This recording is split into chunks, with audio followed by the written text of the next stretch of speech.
Prince Harry, of course. I don't think she's here today, Nick, and no, I don't think so. No, nothing forthright recently. No, as far as we know, that would have made a few headlines. Yeah, but as I'm sure she knows. But you get the impression that the Queen's spending more of her time now at Windsor Castle? Yes, she is. She is. There has been a significant decrease in the amount of. Well, she's still doing the duties of head of state.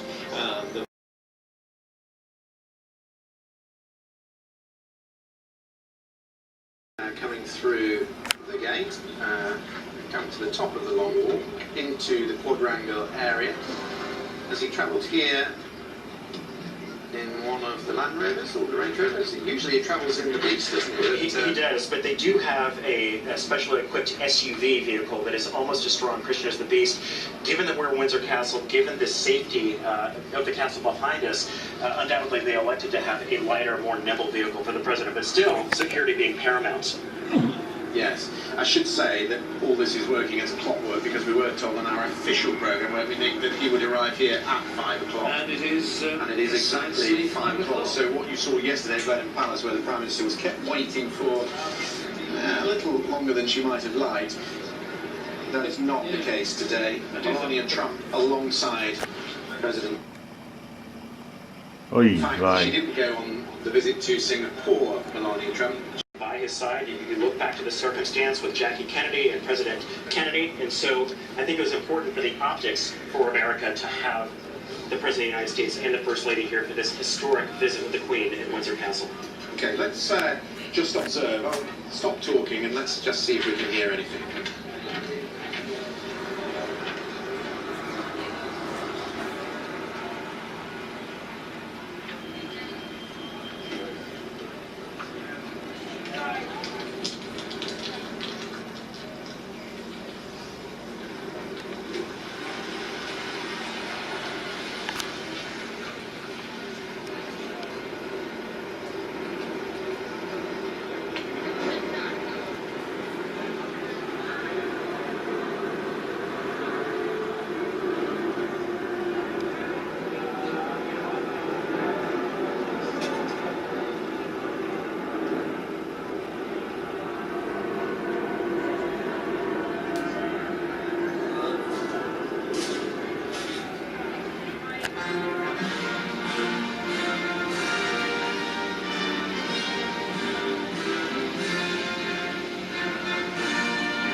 now.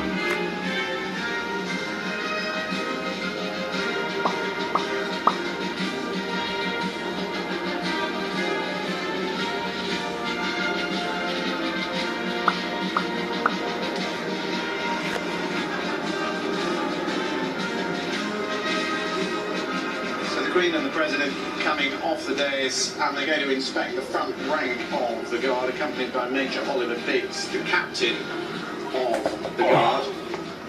This is the 1st Battalion, the Coldstream Guards, one of the oldest units, of course, in the British Army, who've worked alongside American units in Iraq and Afghanistan.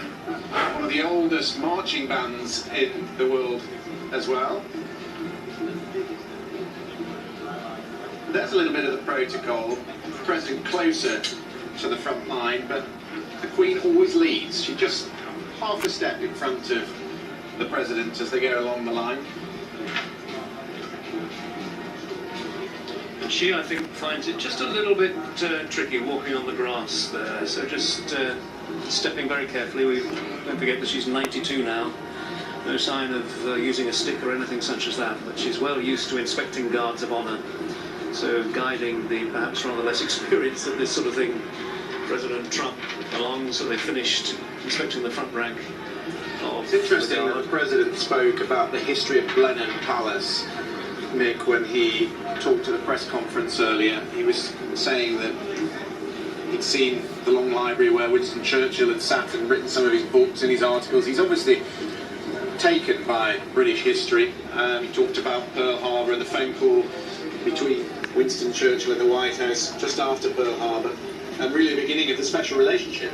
Two perfect settings. Blenheim Palace last night with its residence of Winston Churchill, his birthplace, and as you say, the exhibition there, and so many reminders of the wartime relationship between Churchill and Roosevelt.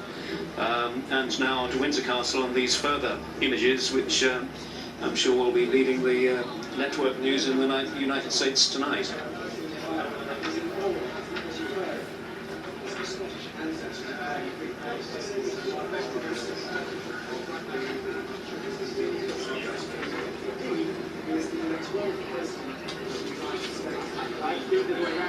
So they're now going to watch the military march past before they go through the song. President Trump wants the American people to see a strong American president standing side to side with the Queen. Go ahead there. Well, I just wondered what you thought the White House press officers will have thought of that interview. Because I heard Tom Newton-Dunn, the political editor of The Sun, who conducted the interview, saying that he thought they were pretty aghast and appalled when they heard what he was saying and understood the direction in which it was going. Talking to some of my friends earlier this afternoon, the feeling in the White House was they blew it.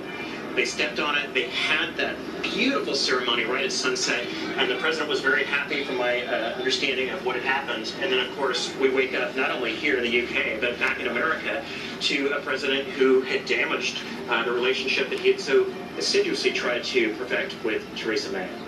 And of course there was a hurriedly put together press statement this morning. Sarah Sanders straight out of the box this morning saying, look, there were positive things he said about Theresa May as well. It was very much damage limitation even before the press conference had taken place. And what a difficult job Sarah Huckabee Sanders has for being President Trump's press secretary, because she's the one who has to be the public face of stepping back